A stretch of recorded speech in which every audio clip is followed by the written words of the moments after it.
Hi guys, welcome back Maurya and Shaurya family. ఈరోజు నేను సింపుల్గా కడాయి పన్నీర్ ఎలా ప్రిపేర్ చేసుకోవాలో చూపించబోతున్నాను. అందుకోసం ముందుగా కడాయి పెట్టుకొని దాంట్లోకి ఆయిల్ వేసుకోవాలి. ఆయిల్ వేసుకున్న తర్వాత జీలకర్ర వేసుకోవాలి. జీలకర్ర చిటపటలు ఆడుతున్నప్పుడు ఒక 2 మీడియం సైజ్ పచ్చిమిర్చి కట్ చేసుకొని వేసుకోవాలి.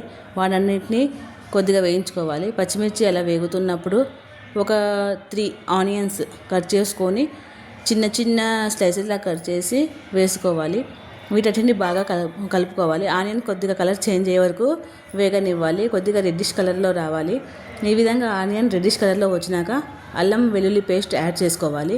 అల్లం వెల్లుల్లి పేస్ట్ బాగా కుక్ అయిన తర్వాత సాల్ట్ టేస్ట్కి సరిపడా, పసుపు, అలాగే ఎండుమిర్చి కారం 2 టేబుల్ స్పూన్స్, ధనియా పౌడర్ యాడ్ చేసుకొని వీటన్నిటిని బాగా కలపాలి.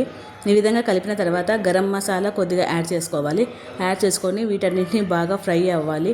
ఇవి ఫ్రై అయినప్పుడు కొద్దిగా ఆయిల్ పైకి తేలినట్టుగా అనిపిస్తుంది.